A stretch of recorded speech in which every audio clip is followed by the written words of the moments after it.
Our story kicks off with a random dude waking up in a hospital bed looking incredibly dazed and confused. And right in front of him, there is a literal floating door just chilling in the air. He peeks behind it like a smart person only to realize there is absolutely nothing there. Feeling a bit hesitant, he decides to grab the handle and give it a pull. Turns out, the door swings wide open to reveal a completely different, spooky dimension. And of course, our clumsy protagonist immediately trips and faceplants right into it. After dragging himself up, he finds himself staring down a massive, pitch-black hallway. Hello? Is anyone actually home in this creepy place? Suddenly, something in the shadows catches his attention. The lovely sound of bones cracking begins to echo closer and closer. A giant, terrifying monster skeleton suddenly appears out of nowhere. Our boy literally soils his pants in pure terror. He decides that living is actually pretty cool and bolts out of there at supersonic speed. He dives back into his own dimension and barely manages to slam the door shut. The very second he is safe, the magical door completely vanishes into thin air. Right then, a mysterious voice starts congratulating him for unlocking the World Link skill. Still shaking, our highly confused hero asks who the heck is talking inside his head. The voice tells him to chill out, explaining it's a telepathic SOS from another realm and that if he doesn't want to die, he needs to do exactly what it says. First, the voice tells him to dig through his backpack and look for a creepy-looking doll. Sure enough, he finds it, and the voice reveals it's the legendary cursed statue of the wicked Ghost King. Apparently, some hater left it there to curse him and steal his soul, but somehow, he survived. Suddenly, his memories start rushing back, and he realizes he is not even the original owner of this body. Which means the original host's soul was completely obliterated by the statue's deadly curse. And our main character, who literally died from overworking in his past life, somehow hijacked the empty vessel. The voice explains that when this curse fails to kill its target, it grants them the accumulated power of 1,000,000 stolen souls. As the statue starts to crumble, the voice instructs him to summon the door again since it now belongs to him. Thanks to his new World Link skill, he can now summon this gateway whenever he feels like it. Because of how polite he was during his first dimension trip, the system awards him the title of Polite Person. Apparently, equipping this title makes people think he is a real gentleman as long as he acts nice. Our main character realizes this is basically just a useless passive buff. The voice mentions its energy is running low, but warns him that whoever cursed him will definitely come back to finish the job, prompting our boy to ask why it's helping him. The voice confesses it needs his help because the place he just visited is the Nightmare Realm, and it is currently trapped deep inside. It begs him to level up, dive into the Nightmare Realm, and break its chains before disappearing completely. Our protagonist can't believe he just got ice-guyed, and someone is already trying to assassinate him. Before heading back in, he equips his new title, hoping it might actually do something. Shaking with fear, he summons the door and opens it once more.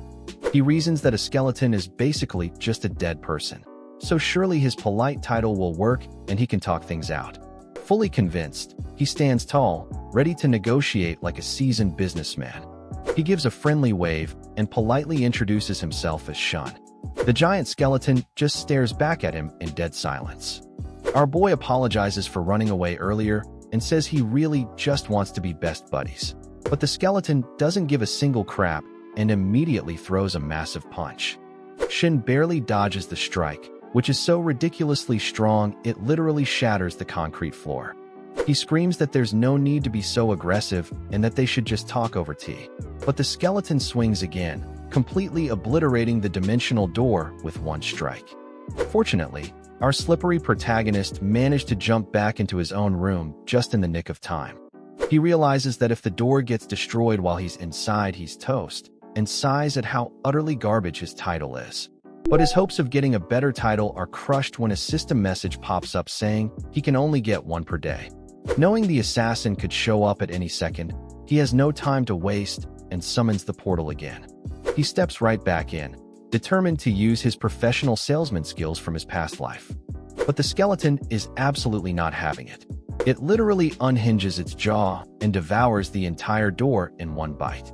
However, The monster is left completely baffled when our boy immediately walks in through another door right next to him. Shin smugly explains that destroying the doors is useless since he can spam them as much as he wants. The stubborn bone bag still refuses to listen and smashes the new door to pieces. But boom, Shin pops out of a third door, asking if he is finally ready to hear a business proposal. The giant monster looks completely exhausted by this magic trick and slowly starts walking away. Shin yells for him to wait, pointing out that the monster's arm and several other bones are completely shattered. The skeleton actually stops in its tracks, realizing the human might have a point. Our boy promises he won't let him starve, and mentions that his world has magical things called calcium tablets designed to heal bones. He proposes that if they become business partners, he can supply him with an endless source of calcium. He holds out his hand and asks if they have a deal. Suddenly, a strange purple glow fills the dark hallway. The giant skeleton begins channeling some kind of dark energy right in the palm of its hand. Thinking it's another incoming attack, our protagonist instinctively takes a few steps back. But before he can run, the spell is fully cast. Turns out, it's a literal glowing contract prepared by the skeleton. Shin starts reading it, discovering the skeleton's name is Defeated Lord of the Underworld, Mictlantecuthel, which sounds incredibly badass. But his respect immediately vanishes when the fine print reveals it's just a low-tier summon. Still, it's strong enough to carry him, and the skeleton telepathically asks him to help restore its former glory. All he needs to do is sign, with the contract stating either party can cancel the deal if they are unsatisfied. Without hesitation, our boy signs his name on the dotted line. And just like that, the skeleton forms a pact with the human who conquered a god-tier curse and controls the void. The ultimate alliance between a weak salesman and a broken skeleton lord is officially sealed. Sometime later, back at our main character's house, his new parents welcome him back with open arms, relieved he's out of the hospital, and even bought the calcium tablets he asked for. Shin thanks them, thinking how nice it is to actually have loving parents since he was a lonely orphan in his past life. Suddenly, a loud knock echoes from the front door. A pair of police officers walk in, specifically looking for our protagonist. The officer tells him that his accident was a tragedy, but they are glad he made a miraculous recovery. However, our main character knows that's a complete lie, because the real Shun is already dead and buried thanks to that cursed statue. He asks the officers if citizens are just supposed to accept their fate whenever weird stuff like this happens. The two officers stay completely silent, unable to give him a straight answer. One of them sighs and says he completely understands why the kid is upset. But he explains the higher-ups have already shut down that cursed hospital, so there won't be any more victims. Shin notices the officer's badge and realizes he is a sergeant despite looking incredibly young, so he thanks him for the reassurance. The young sergeant smiles and tells him not to worry, since he's just a normal student with no enemies.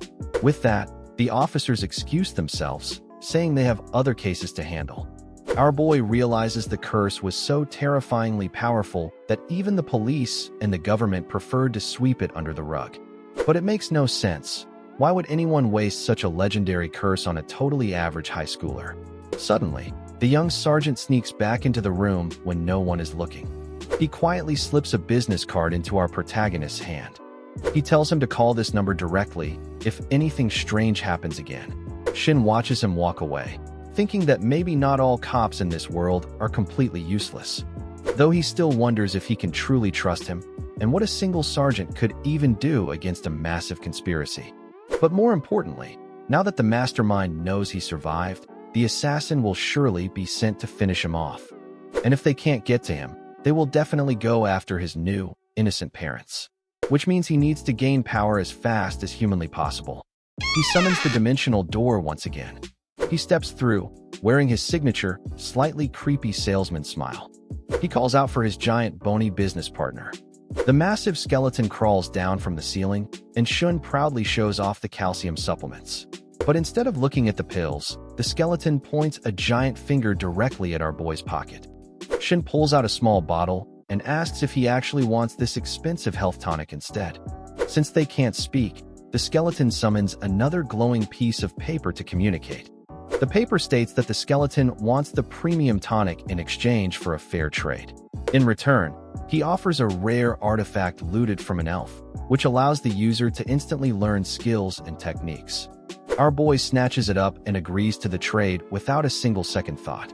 He activates the artifact, and a surge of ancient energy flows into his body. Instantly, he learns Moonlit Deer Walk, a high-tier mobility technique that lets him dodge attacks like a pro. Our protagonist is absolutely thrilled because he finally has a way to defend his squishy body. The health tonic and pills suddenly begin to float in the air. They fly straight into the skeleton's massive hand as they complete their transaction. And with his loot secured, the giant monster retreats back into the pitch-black darkness. Shin scratches his head, wondering why his own business partner is still acting so incredibly antisocial. Either way, he decides to practice his new skill, but suddenly hears a strange noise and thinks his parents are back. But when he checks his system, he realizes the first form of the skill requires 3 agility points, and he only has 2. Suddenly, a creepy voice behind him whispers that he really is still alive. Our boy spins around and sees a mysterious cloaked man standing right outside his high-rise window. The intruder glares at him, saying he wants to see what kind of monster survived the curse. He instantly lunges forward, aiming a deadly dagger straight at our boy's throat. Shun instinctively leaps backward, barely avoiding a one-way trip to the afterlife. The assassin smiles, praising him for having decent reflexes for a mere teenager. Our boy gets into a defensive stance, realizing this guy is definitely the one who killed the original Shun. He tries to activate his polite person title, politely asking if they can just talk things out. But it doesn't do jack, as the assassin basically tells him to shut up and die. The system then explains that titles have ranks. Gray is the worst, followed by white, green, blue, and purple. His polite person title is trash tier gray, meaning it's completely useless, and he still can't use his dodge skill. To make matters worse, the assassin pulls out a literal gun and asks if he can dodge a bullet. Shin's sweat drops, realizing he is about to get completely turned into Swiss cheese. But then, the system drops a saving grace. Titles can be consumed to gain permanent stat points. He immediately sacrifices his useless, polite person title, gaining the final agility point he needs to unlock his dodge skill. Just as the gun fires, he activates Moonlit Deer Walk and gracefully dodges the bullet like Neo from the Matrix. He quickly summons the dimensional door right behind the assassin and dives straight through. The greedy assassin refuses to let his target escape and blindly chases him into the portal. But as soon as he steps through, he finds himself standing in a creepy, endless dark hallway. Shin stands on the other side of the door, waving goodbye with a smug smile as he steps back into his room. He slams the door shut, locking the assassin inside the hellish dimension while the guy desperately beats on the glass. But when the assassin turns around, he is greeted by the massive, glowing jaw of our friendly neighborhood skeleton. It's safe to say this professional killer's career has officially come to an end. Loud, terrifying crunching sounds echo through the empty hallway. After having a nice high-protein snack, the skeleton's broken arm starts to visibly regenerate. Back in his room, Shun catches his breath, finally feeling safe for the moment. But he knows this is just the beginning, and more dangerous killers will eventually come knocking. Suddenly, the contract glows, informing him that the skeleton loved the human sacrifice and is offering him some loot. He receives the Pale Shadow Crown and the Silver War Medal, both of which are high-tier green items. The crown apparently grants him the ability to shapeshift into a literal elf, while the medal allows him to instantly teleport straight into the dangerous elf territory. Shin grins, glad he teamed up with the scary bone bag, and happily places the crown on his head. The second he puts it on, bam, he turns into a gorgeous, blonde, pointy-eared elf. Our boy is absolutely losing his mind because this actually works, and now he can't wait to grab a new title tomorrow to sneak into the elf kingdom. But his hype train gets instantly derailed by a sudden knock, making Shin break into a cold sweat thinking it's another assassin. Plot twist. It's actually just Hao-Yu, Shin's ultimate ride-or-die bestie. Remember, he's the whole reason our MC is currently chilling in a hospital room, so he quickly turns back to normal and opens up. Hao-Yu tackles him with a massive bro hug, crying about how worried he was. He starts sobbing and apologizing, but our MC is too chill telling him none of this is his fault. Right on cue, Mama Shin walks in and greets the crying best friend. When asked why she's alone, she explains that Dad went to beg Grandpa for help to secure some ultra-rare super tonics. Haoyu's jaw drops, because those tonics are so ridiculously rare that even filthy rich people struggle to buy them. He tells our MC that with those tonics, he'll definitely heal up in time for the dreaded high school entrance exams. And that's when it hits our MC. The original body owner was still a middle schooler, meaning he actually has to take a high school exam now. The bestie feels super guilty because that curse made Shun miss the first round, meaning even with straight A's, the top-tier schools are out of reach. To make things worse, exams in this fantasy world aren't just about math. They test your actual physical combat skills. But since he's literally being hunted by real killers right now, stepping into a school is basically a suicide mission. His mom notices him trembling from the sheer stress of the situation. Our MC decides it's probably best to just skip the exams entirely, and his mom looks at him with soft eyes. She wraps him up in a warm, loving motherly hug. She gently tells him that if he doesn't want to take the exams, it's totally fine, as long as he stays safe and healthy. This is the very first time our MC has ever felt maternal love, since he was a lonely orphan in his previous life. Wiping away any doubt, he looks at his mom and promises he's strong enough to face the exams. He knows his mom wouldn't be mad at all if he chose the easy way out. But our protagonist has too much pride to just run away like a coward. More memories of the original owner flood his brain, revealing that his grandfather and the rest of the family are a big deal. But since his parents have a terrible relationship with the main family, they had to build their lives from scratch with sheer hard work. Even so, there's absolutely no way they could ever afford those insanely expensive super tonics on their own. Which means they definitely had to swallow their pride and beg the grandfather for them. There is no way on earth he is letting his parents' sacrifice and humiliation go to waste. Cut to the next day at school, where the adventure continues. Our MC is staring at subjects he has never seen in his entire past life. He lets his guard down a bit, figuring no assassin would be dumb enough to attack him in a crowded school. Suddenly, some random guy tells him that a girl named Zhao Yibing wants to have a little chat with him. He goes to meet her, only to find out she's actually one of the original Shun's many admirers. She mentions she heard he's retaking the exams, bragging about how confident she is about getting into an elite high school. Our MC politely congratulates her, but she just stands there in awkward silence. Then she drops a bomb, telling him she doesn't want him to ever look for her again. Immediately, the surrounding crowd of students leans in to devour the fresh drama. She goes on a whole speech about how they belong to different worlds now, so they should end their thing and just be friends.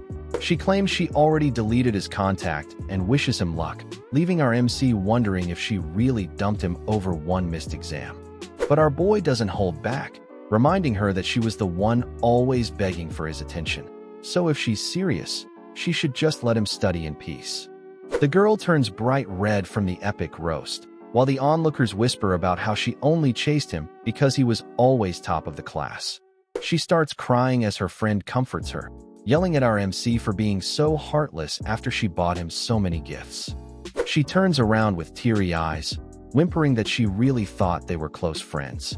Our MC sees right through her guilt trip and coldly fires back that accepting gifts doesn't mean he accepted her. He turns his back on her, stating that if she wants her cheap presents back, he'll gladly pay her for them. But as he walks away, he throws up a middle finger and tells her to never pretend they were ever friends. The loud-mouthed friend screams in outrage at his absolute audacity. The entire crowd starts booing him, but our MC literally couldn't care less about their opinion. She begs him to wait, panicking because her reputation is about to ruin since it looks like she got dumped instead of the other way around. Suddenly, a massive meathead steps in and blocks our MC's path. This dude is a certified Tier 3 simp, telling the MC that the lady didn't give him permission to leave. Recognizing him as Sun Ming, the school's third-ranked fighter, the MC tells him class is starting and to get out of the way. The brute brags that he got way stronger while Shun was gone, threatening to break his bones if he doesn't apologize to Yibing right now. Our MC decides to avoid a pointless scene and just agrees to apologize. He turns back to the girl to deliver his sincere apology. Activating his inner Oscar-winning actor, He fake cries and dramatically asks her if she's finally happy now.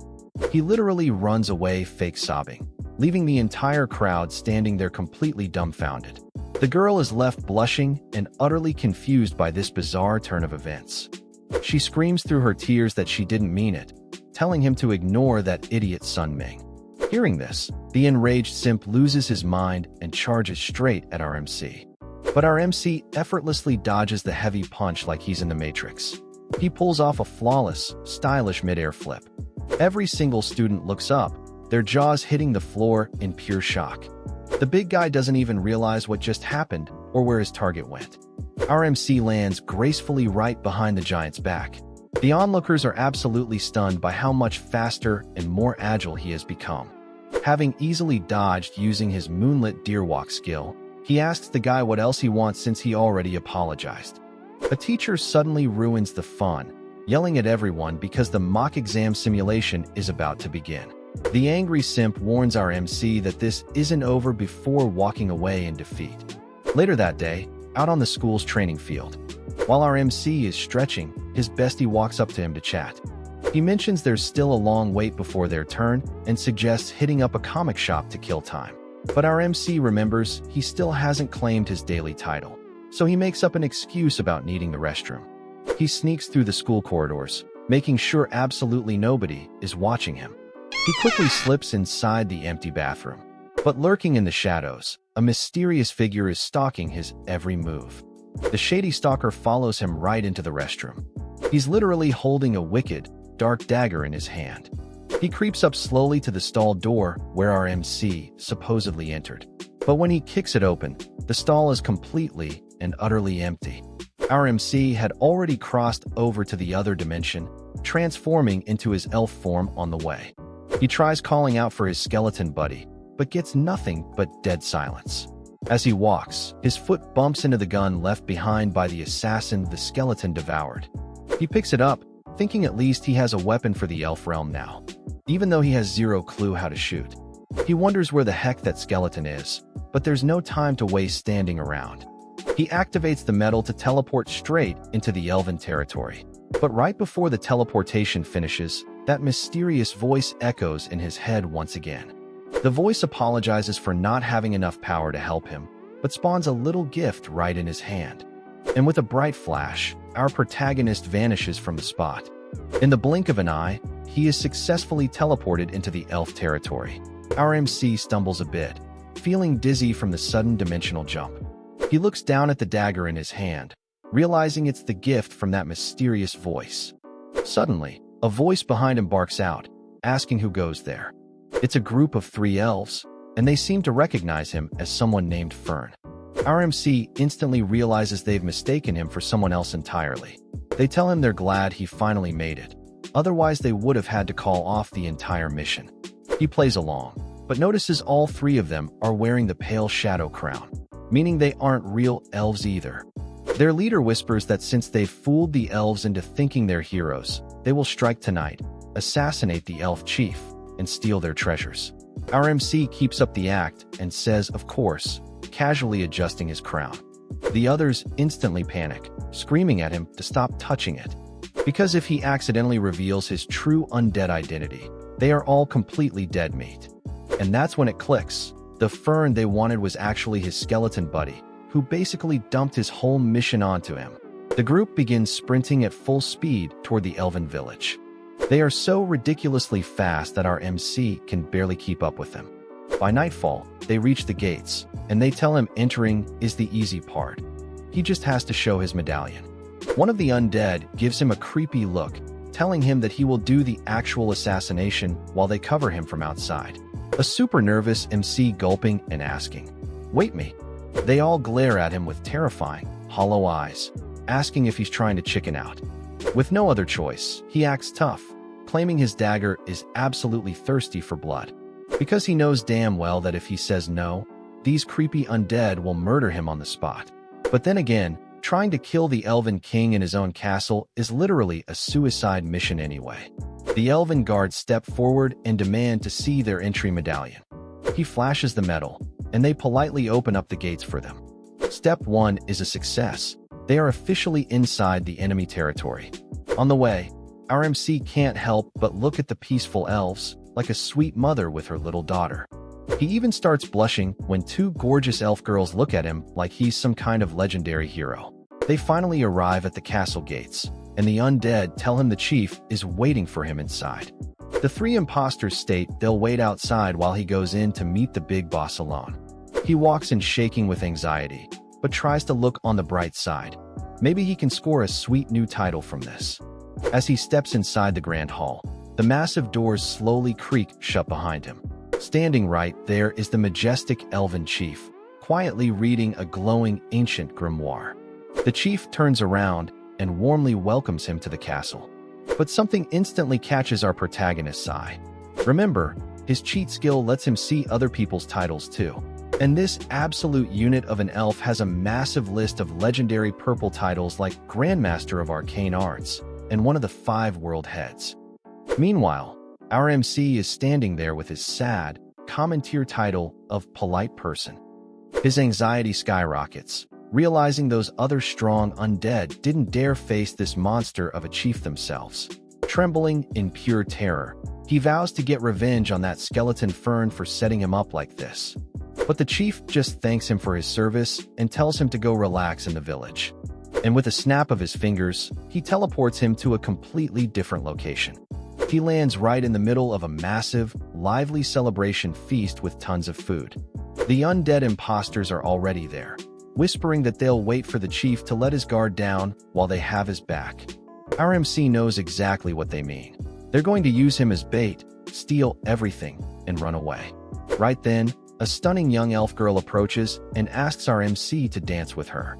She says it would be her absolute honor to dance with a brave hero from the front lines. He accepts without hesitation, warning her he has 0 moves, but she promises to guide him. And just like that, our boy is out there busting the forbidden dance moves and actually enjoying life. He can't help but think that if it weren't for this suicide mission, he'd love to spend more time with this cute elf. She asks why he's so quiet, noticing his 3 brothers are also silent, wondering if it's trauma from the brutal battles. He smooth talks his way out, saying he was just thinking of how to apologize for his bad dancing, and learns her name is Lanny. To make up for it, he offers to show her a mind-blowing magic trick, making her super excited. Before the trick, she slides her bracelet onto his arm, teasing that she'll take it back if his magic sucks. Our confident protagonist takes a few dramatic steps forward into the center of the room. He shouts to get everyone's attention, announcing he's about to perform a trick they've never seen before. The ultimate magic trick of transforming into a literal human being. The crowd goes wild with excitement, especially Lanny, who is watching with starry eyes.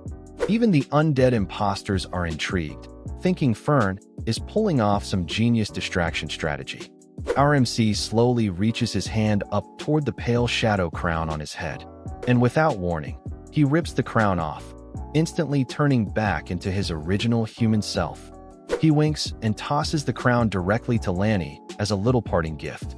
Everyone around starts clapping like excited seals, but then they immediately ask him to turn back into a pretty elf. Our boy casually explains that his glow-up into a human was all thanks to taking off that ridiculous crown. Then he points at his 3 dummy brothers and claims they can pull off the exact same magical trick. With just one teeny tiny difference. When they remove their crowns, they'll turn into ugly undead. The elves immediately give them the ultimate death stare, because undead are basically their worst nightmare. Before the trio can even blink, they find themselves surrounded by a forest of sharp, pointy spears. Meanwhile, the MC summons his exit portal, joking that he'll totally come back once his brothers transform. The elves try to grab him, but he just falls backward into the portal like a trussed fall, waving goodbye to Lanny. And just like that, the portal poofs out of existence, leaving the elves staring at empty air. Lanny is left there looking completely bewildered, while the rest of the elf squad turns their wrath back to the remaining trio. Out of nowhere, massive wooden roots burst from the ground to snatch them up. The roots squeeze them tighter than an overbearing grandma, completely crushing all their strength away. The elf chief steps up as the mastermind, mocking the undead for trying to infiltrate them. only to get baited to their doom by a random human. One of the imposters sweats bullets, trying to play dumb and claiming this is all just one big, tragic misunderstanding. But the chief ain't buying it, yanking off his crown to instantly reveal his hideous, decaying, undead face. The chief notes that now they know the secret of the crowns. No more sneaky spies will ever infiltrate their village again. With a smug smile, he admits he actually owes that sneaky human a massive favor. Lanny just stands there in absolute silence, realizing deep down that the crazy human is probably never coming back. Picking up right where we left off, our boy is sitting in a dark hallway, sweating bullets over how sketchy it is that his magic door just morphs to fit his surroundings. Suddenly, a wild skeleton appears, casually strolling down the corridor. Our protagonist storms over, absolutely furious that while he was out there playing extreme survival in elf territory, this lazy bag of bones was back here having a feast. The skeleton is just like, "Oh, so you're not dead," which makes our MC point an accusatory finger, realizing this bony liar can actually speak human language and totally set him up with that cursed crown. Mr. Bones demands to know how he survived, but our MC hits him with the ultimate petty attitude, refusing to say a word because he holds a massive grudge. Suddenly, a wild floating scroll pops up, claiming the skeleton is actually being sincere and has prepared a high-tier undead spell for him based on equal exchange. But our MC yells back that bribing him with a cheap spell is a direct insult to his flawless moral character. The skeleton whips up a glowing purple energy sphere, explaining he gave him the crown because humans and elves are allies, so he actually had a decent survival rate. Our MC stares wide-eyed at the purple glow while the scroll reveals that, as a formal apology, he's getting a legendary Legacy Nightmare Crystal. The scroll explains this bad boy lets him choose and fuse one of 3 high-tier undead talents into his very soul, which is why the skeleton didn't just end him earlier. Clutching the shiny crystal with the smug set face ever, our MC declares that since he's a highly forgiving man of culture, he'll let it slide just this once. But his smugness instantly vanishes when he's suddenly flashed with the terrifying image of a giant skeleton king sitting on a stone throne of pure dark energy. He shields his face as 3 glowing magical orbs, green, blue, and orange, come floating right toward him. The ominous skeleton king commands him to choose one of these ancient legacy talents to claim as his own. Option 1 is Dark Whispers, a growth-type talent that lets him force the dead to spill their secrets using their corpses as a telephone. Next up is Sacred Remains Body, which basically gives him a 5-second cheat code of absolute immortality whenever he takes a fatal hit. And finally, Undead Resurrection, which lets him ignite a soul flame to raise a fallen undead buddy back to life. He breaks it down. Resurrection is useless right now. 5 seconds of immunity is too short, so he goes with Dark Whispers, because getting intel is king. With 100% confidence, he locks in his choice and grabs the glowing green crystal. A massive wave of green energy violently explodes around him, forcing him to drop to his knees, clutching his throbbing head. Our boy celebrates his new ability to hear the spooky whispers of the dead, while the skeleton is genuinely shocked he actually picked that weird option.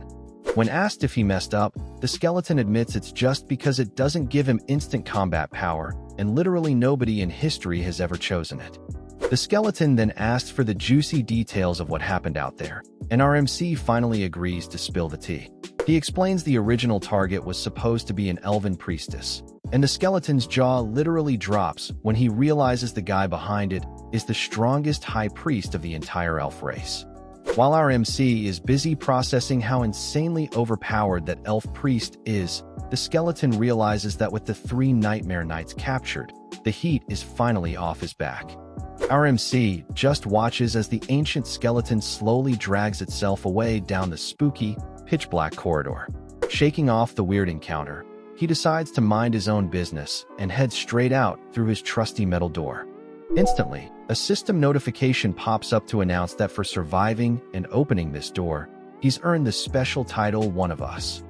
He checks out the green tier title's description, which basically forces any target to view him as an ally for 10 seconds just by saying a specific phrase. It only works once a day and won't affect anyone twice as strong as him, but he still thinks it's a pretty sweet cheat code to have in his back pocket. But wait, there's more. The system pings again to reward him with the Bracelet of Natural Blessing.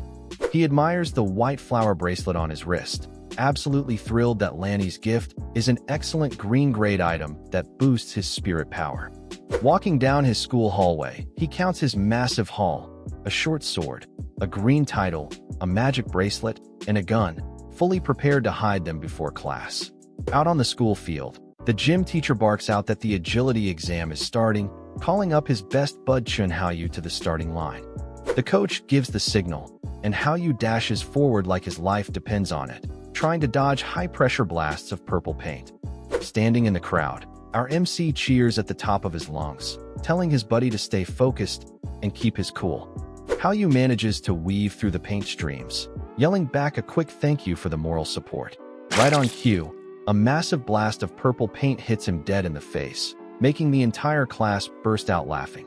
The coach marks him down for a mediocre 71 points and calls up our boy Shinyi to take his turn on the agility course. Our MC steps up to the starting line with laser focus, waiting for the signal to begin. The moment it starts, Shinyi moves like an absolute lightning bolt, effortlessly dodging every single stream of paint. The students' jaws hit the floor as they watch him glide through the course like he's ice skating, wondering how he got this fast after a hospital visit. He breezes through with ultimate confidence, thinking that after fighting for his life in another dimension, dodging water guns is literally child's play. Meanwhile, someone up on a nearby building is secretly recording his insane speed with a high-tech camera. Under the shade of a tree, a guy in a suit and another in a long coat watch him closely, noting his skills are great, but lamenting that he missed the first exam. The guy in the long coat takes a drag of his cigarette, stating that while his agility is top tier, he'll need a literal perfect score on the mental power test to pass. The school principal starts sweating, worried about that impossible requirement since Shun Ye's mental stats used to be completely average. The trenchcoat guy coldly insists that nothing less than perfection will do as they watch our MC cross the finish line. The coach enthusiastically congratulates him on securing a flawless perfect score, and Shun Yi just smiles, saying he hasn't given up on high school yet. Lunch break is called, and Haoyu runs over, shaking him with excitement over that legendary performance. Back in the empty classroom, our MC face plants onto his desk, groaning about the massive mountain of studying he has to do. He laments that while science is the same, this world's history and literature are totally different, giving him a massive, world-class headache. Suddenly, a massive bully kicks his desk with full force, sending his textbooks flying everywhere. The spiky-haired thug smirks down at him, arrogantly reminding him that he was warned to stay in his place. Our MC doesn't even flinch, calmly looking up and asking if that toxic ex-girl, Zhao Yibing, sent him to do her dirty work. The bully laughs it off, claiming she wouldn't waste her breath on him, while his heavy-set lackey kicks the classroom door shut. He boasts that his strength stat has officially reached a whopping 2 points, challenging our MC to a fight to see who's the real boss. Shun Yi just smirks, instantly activating his ally title and telling them there's no need to fight because they are all brothers here. Instantly, the bullies freeze mid-step, looking completely dazed as a weird green aura wraps around them. Hypnotized by the title, the tough guys suddenly start tearing up and apologizing, saying they only wanted to help Zhao Yibing but could never fight their own brother. But the MC realizes the effect only lasts 10 seconds, and the moment the timer hits 0, the bullies snap out of it and charge at him in a blind rage. Our MC immediately triggers his Devour skill, successfully draining their green traits and gaining 3 free attribute points. He quickly dumps all his points straight into his strength stat, boosting it from a weak 1.2 to an insane 5.2 in a flash of red light. One of the lackeys grabs our MC from behind, locking his arms so the leader can get a free headshot. The leader winds up a heavy punch, asking how many ribs our MC wants broken today. The brutal fist connects directly with Shun Ye's stomach, but he doesn't even blink. Our MC just stares down at him with pure boredom, while the bully's eyes widen in sheer terror as he realizes he just hit a brick wall. The bully screams in agony, his hand trembling violently from the impact against the MC's steel-hard abs. A handy system prompt explains that a normal, untrained adult has a baseline strength and agility of exactly 1 point. Using his newly acquired monstrous strength, our MC unleashes a backhand that sends the guy holding him flying across the room. The system breaks down that strength isn't just about raw muscle size, while the remaining thugs sweat bullets seeing him break free so easily. It explains that high strength enhances bone density, internal organs, and explosive power, as our MC cracks his knuckles to finish this. He casually walks past the groaning bodies on the floor, sighing about how pathetic it is that they tried to ruin him over petty jealousy. He hoists the crying leader up by his collar as the guy begs and pleads for mercy like a baby. Our MC looks at him with ice-cold eyes, reminding him that they were the ones who beat him, humiliated him, and tried to destroy his future. He asks if he seriously expected a free pass before slamming him face-first into the floor. The desperate, high-pitched screams of the bullies echo all the way down the school hallway. The gym teacher bursts through the door, demanding to know what kind of chaos is going on. He completely freezes, staring at the absolute demolition of the classroom and the bloody heap of bullies on the floor. Instantly, our MC pulls off an Oscar-worthy performance, tearfully claiming they came in here to bully and beat him up. The teacher looks at him deadpan, pointing out that he literally hospitalized the entire squad and still has the nerve to play the victim. Zhao Yibing watches from the doorway in complete shock, realizing her little plan backfired in the worst way possible. She starts sweating profusely, unable to comprehend how an entire gang of thugs got absolutely demolished by one guy. Clenching her phone in anger, she convinces herself that no matter how strong he got, his school life is officially over after this. A classmate casually asks her if she deeply regrets dumping him now that he's a total powerhouse. She flashes back to the old days when our MC used to hold her hand on the school stairs, begging her to stay by his side. For a brief second, she wonders if things would have been different if she had actually supported him back then. But she quickly shakes off the regret as she watches one of her beaten thugs get wheeled away on a stretcher. She tells herself that since he's getting expelled, his life is ruined anyway, while she still has a bright future ahead. She scoffs to her friend, claiming she only hates herself for not realizing sooner what a hopeless loser he was. However, the beaten bully on the stretcher glares dead at Zhao Yibing with his swollen, black and blue eyes. She gets incredibly nervous under his intense, bloody stare as he's being wheeled away. Panic sets in as she realizes this idiot might drag her down with him if he opens his mouth.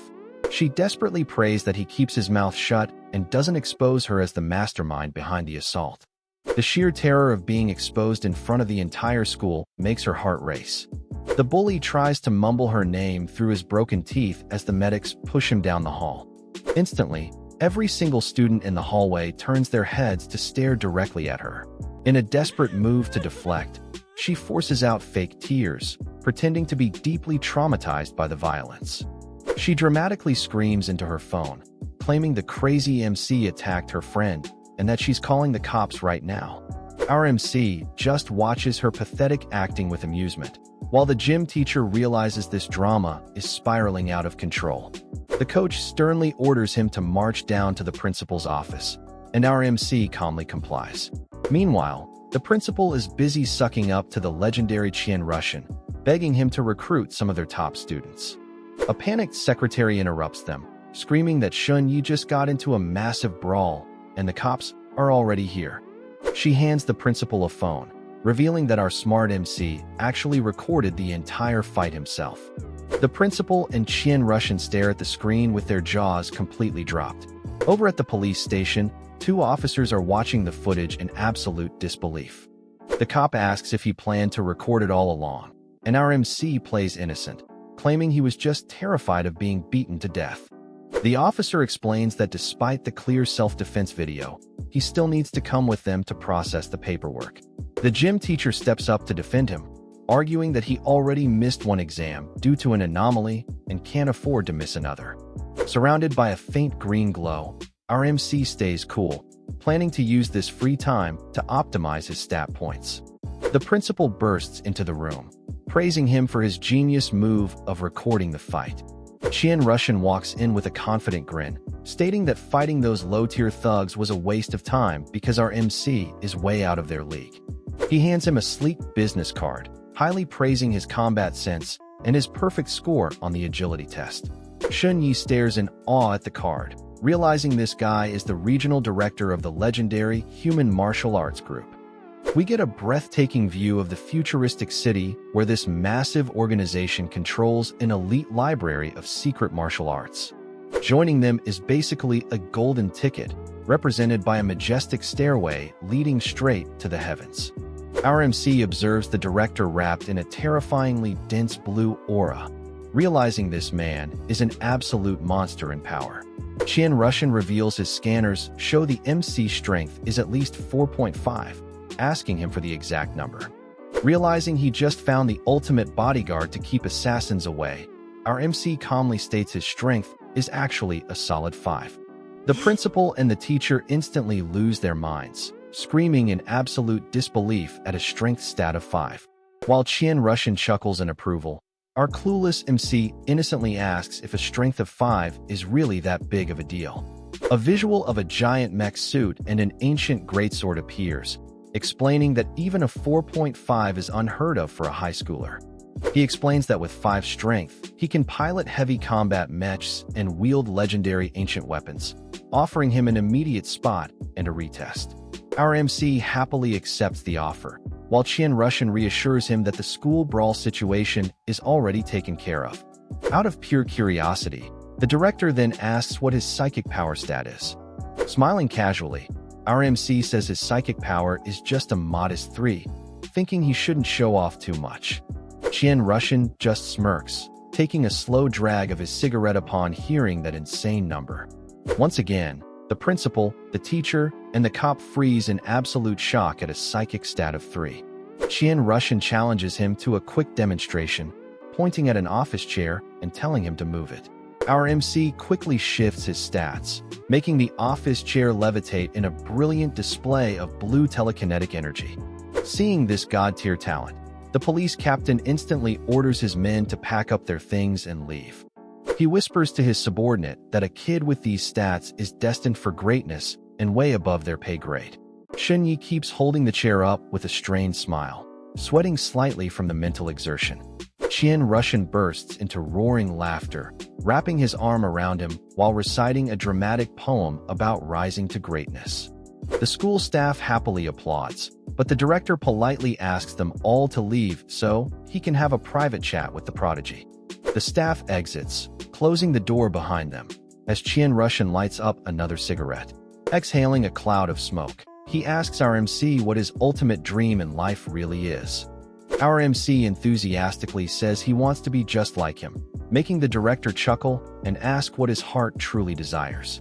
Thinking back to the terrifying masked assassin, he seriously answers that he wants to be strong enough to protect himself and his family. Pleased with the answer, the director tells him he'll take his first step today, instructing the boy to attack him with everything he's got. Our MC calls him a creepy old man, but a sweating Qian Russian quickly clarifies he meant with his actual fists. Apologizing for the misunderstanding, Shunyi shifts his stats back to strength and winds up a devastating punch coated in red aura. He throws a ferocious, high-speed punch straight at the director's face. Qian Russian just watches the incoming fist with complete calmness, his eyes glowing intensely behind his sunglasses. Suddenly, our MC is frozen completely solid mid-air, surrounded by yellow static electricity and unable to twitch a finger.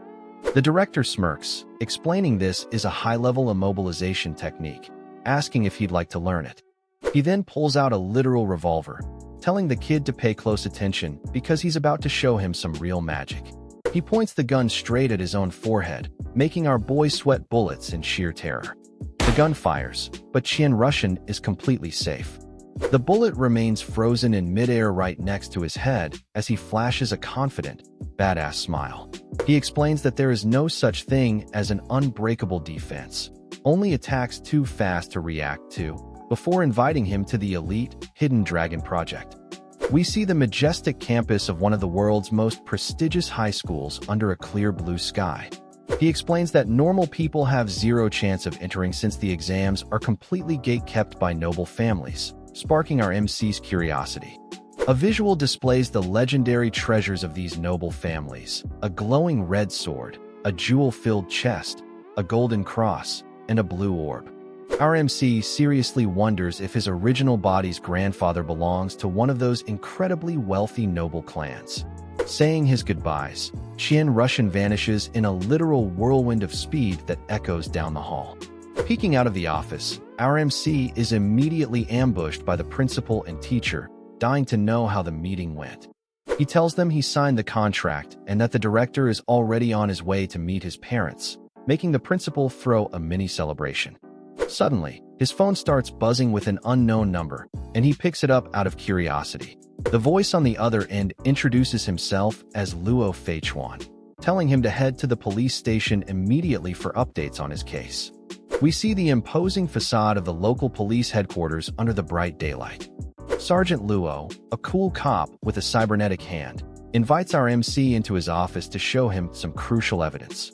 Sitting down, our MC feels a weird, chilling sensation of dread wash over him the moment he enters the room.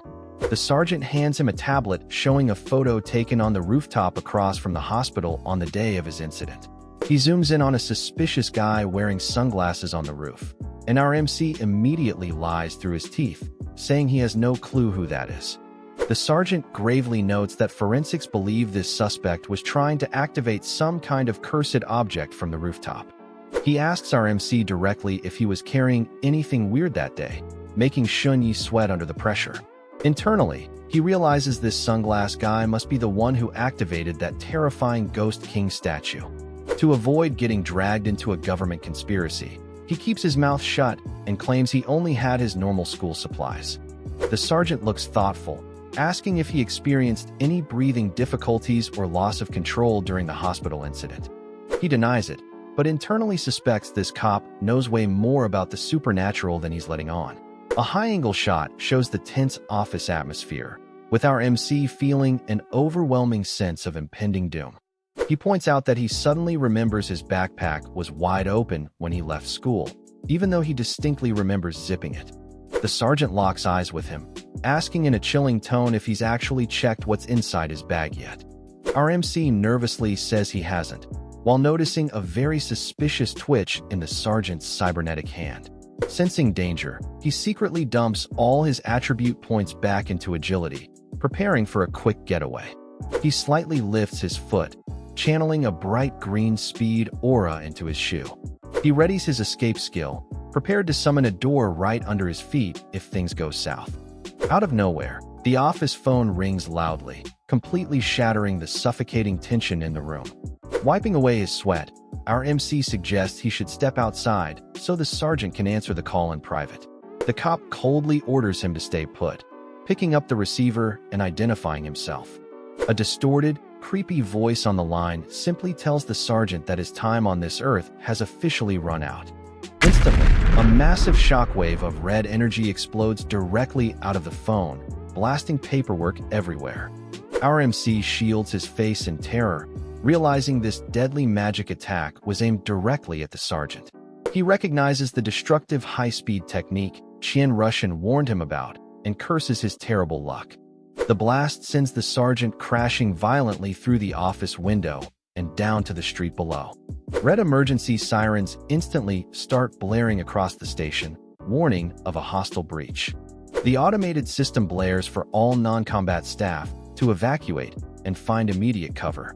Peering through the shattered window, he is shocked to see the outside world has morphed into a creepy graveyard bordering a blood-red ocean. He spots the attacker, a weird guy in floral pajamas holding a staff, screaming at the cop for killing his church members. The battered sergeant stands up, casually telling the pajamas guy he's busy and they can reschedule their deathmatch for later. The crazy cultist unleashes waves of red energy, screaming that the sergeant's head is the only explanation he needs. Our MC just watches this absolute madness unfold from the safety of the ruined office. In the blink of an eye, the graveyard illusion vanishes, and both the sergeant and the attacker are completely gone.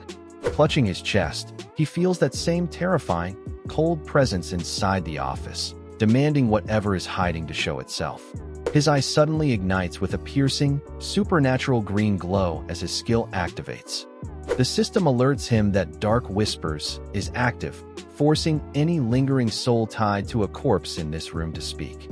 He gasps as his skill locks onto a dead body hidden right inside the sergeant's office. A muffled, raspy voice suddenly thanks him from inside a metal locker, scaring the absolute crap out of him.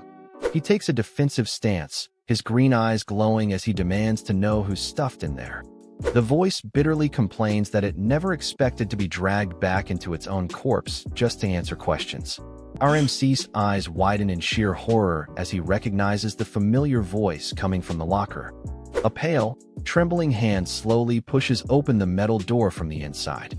He loses his breath seeing Sergeant Luo's actual corpse bound in ropes and impaled with metal stakes inside the locker. The bloody eye of the corpse slowly creaks open, confirming in a raspy voice that yes, he is dead. Horrified, he asks what happened, and the dead cop reveals the guy in the sunglasses from the photo was his killer. He explains the killer ambushed him and stole his identity to lure our MC straight into a trap at the precinct. He warns that the imposter is desperate to find out how he survived the curse of the Ghost King statue.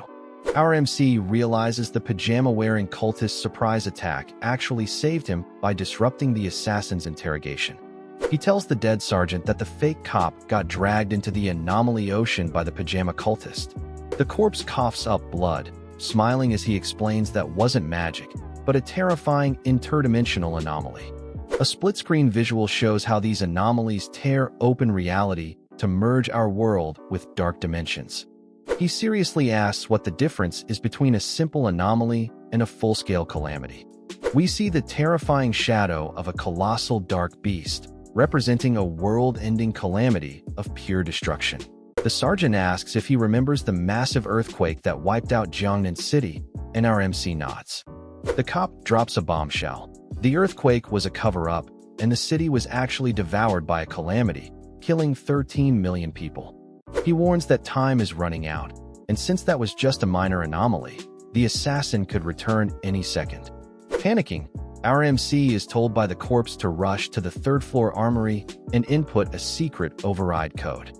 The sergeant recites a long, complex security code of letters and numbers for him to write down.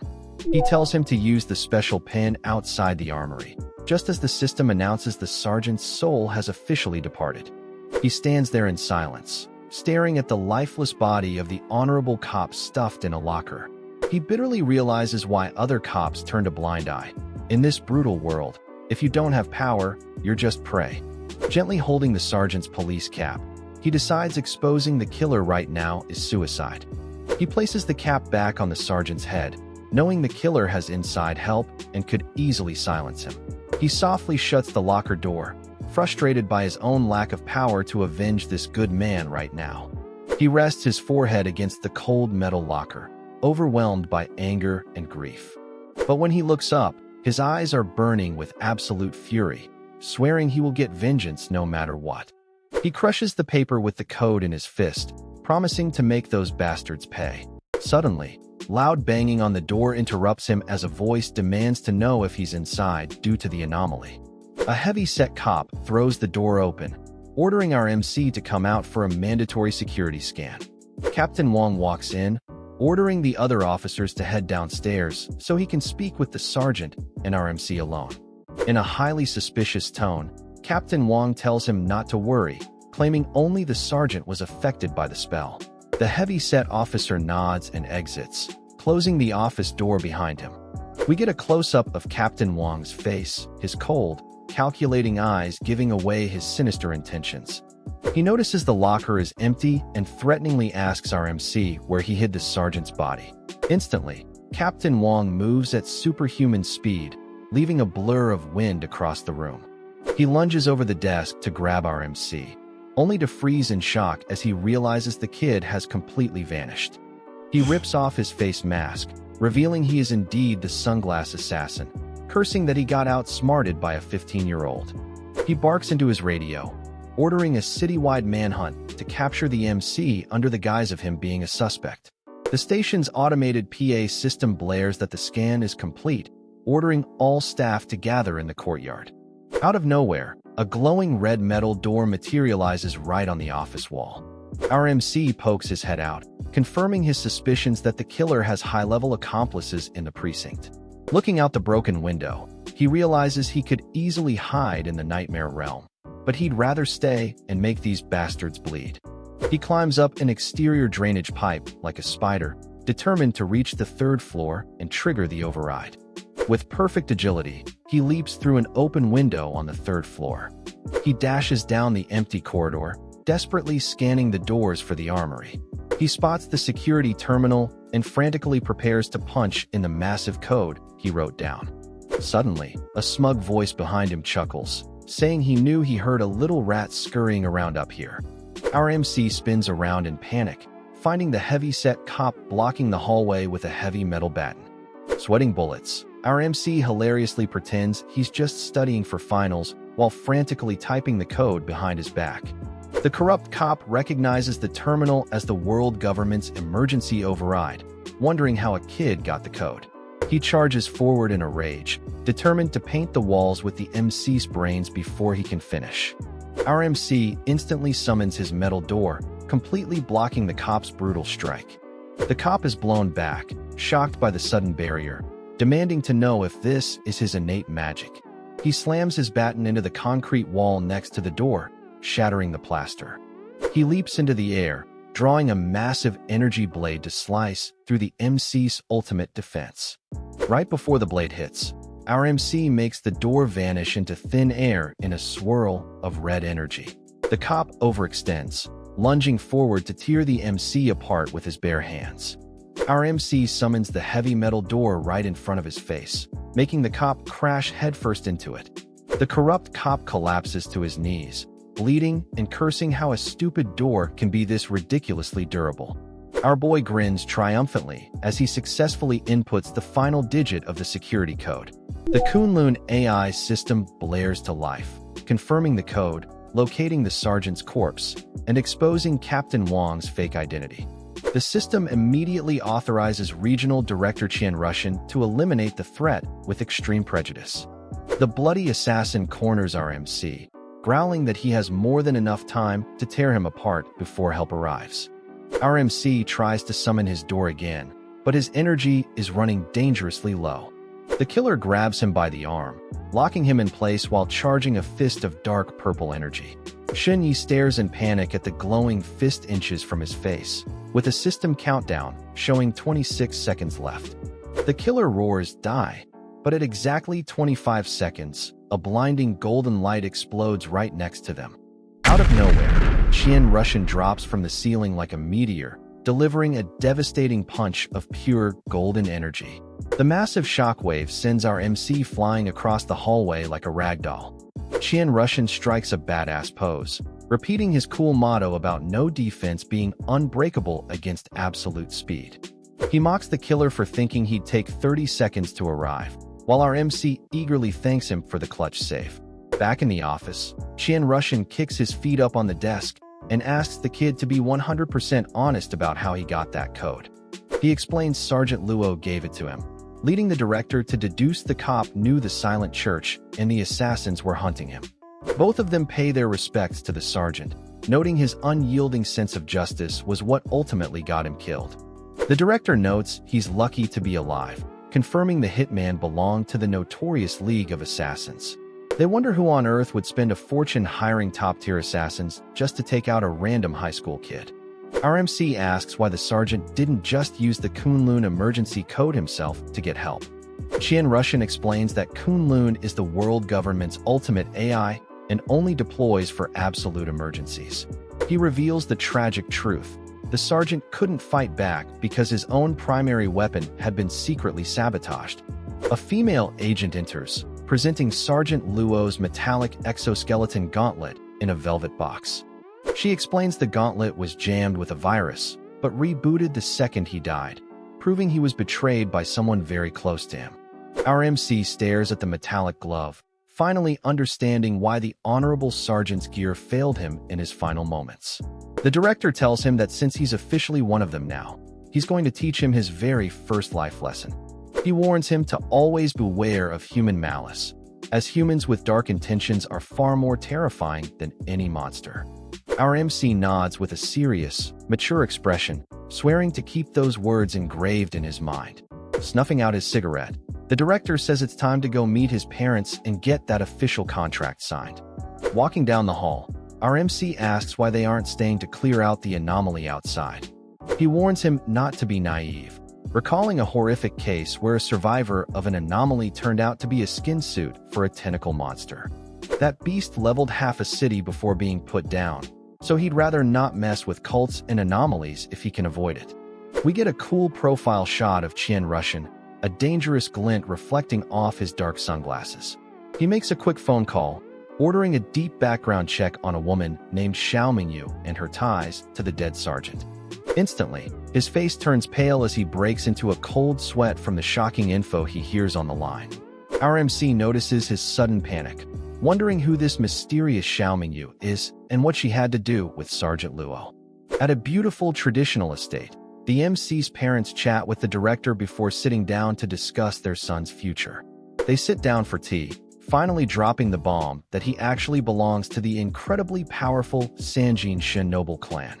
Our MC is shocked, remembering that this clan is one of the rare noble bloodlines inheriting divine powers and ancient relics. His mom explains his dad lost his strength to a chi deviation and was kicked out of the family for refusing an arranged marriage to be with her. His dad explains that with the insane talent he's showing now, his grandfather would easily welcome him back with endless resources.